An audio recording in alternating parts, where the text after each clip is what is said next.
أعوذ بالله من الشيطان الرجيم. بسم الله الرحمن الرحيم. إذا وقعت الواقعة ليس لوقعتها كاذبة خافضة رافعة.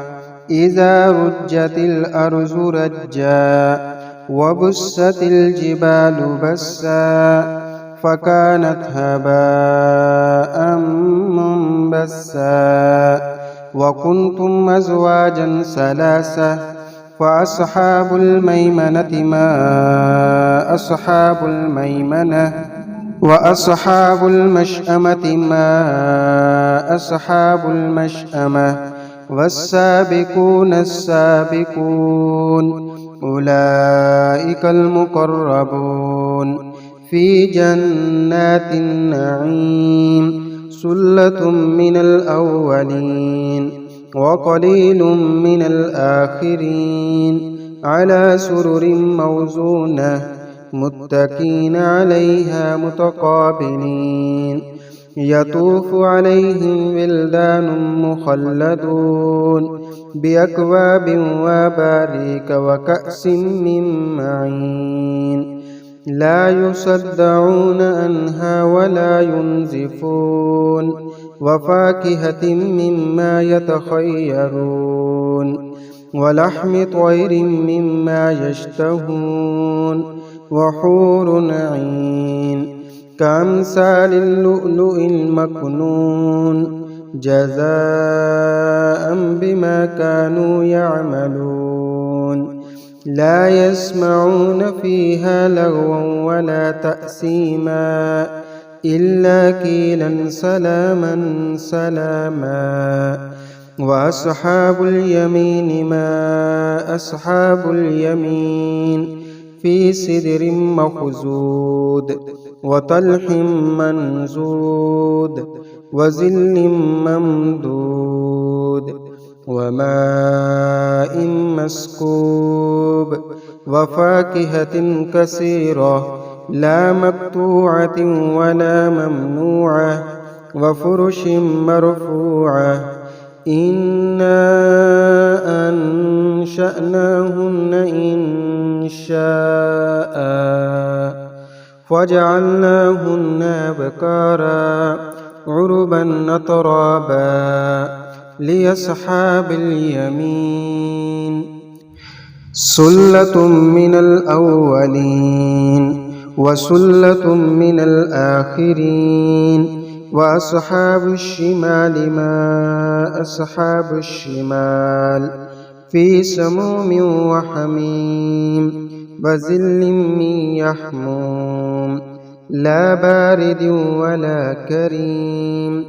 إنهم كانوا قبل ذلك مترفين وكانوا يصرون على الحنث العظيم. وكانوا يقولون إذا متنا وكنا ترابا وعظاما أئنا لمبعوثون. أَوَآبَاؤُنَا الْأَوَّلُونَ قل إن الأولين والآخرين لمجموعون إلى ميقات يوم معلوم.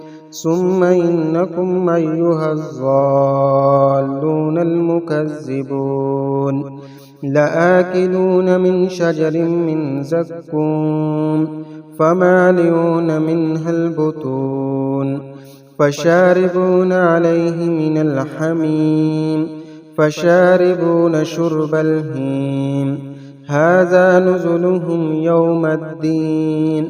نحن خلقناكم فلولا تصدقون. أفرأيتم ما تمنون أأنتم تخلقونه أم نحن الخالقون.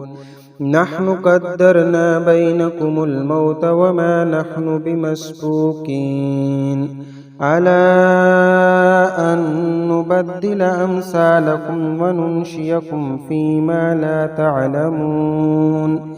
ولقد علمتم النشأة الأولى فلولا تذكرون أفرأيتم ما تحرثون أأنتم تزرعونه أم نحن الزارعون لو نشاء لجعلناه حطاما فظلتم تفكهون إنا لمغرمون بل نحن محرومون أفرأيتم الماء الذي تشربون أأنتم أنزلتموه من المزن أم نحن المنزلون لو نشاء جعلناه أجاجا فلولا تشكرون أفرأيتم النار التي تورون أأنتم أنشأتم شجرتها أم نحن المنشئون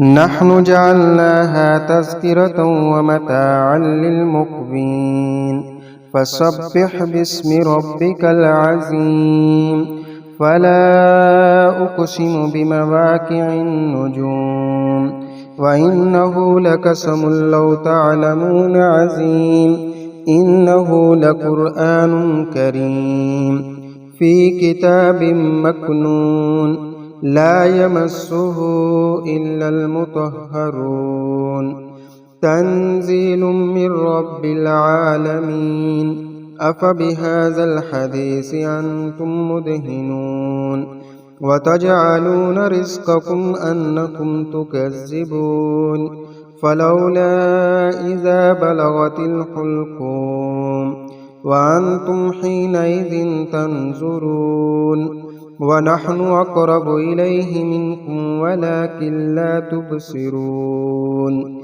فلولا إن كنتم غير مدينين ترجعونها إن كنتم صادقين فأما إن كان من المقربين فروح وريحان وجنة نعيم وأما إن كان من أصحاب اليمين فسلام لك من أصحاب اليمين وأما إن كان من المكذبين الضالين فنزل من حميم وتصلية جحيم إن هذا لهو حق اليقين فسبح باسم ربك العظيم صدق الله العلي العظيم وصدق رسوله الكريم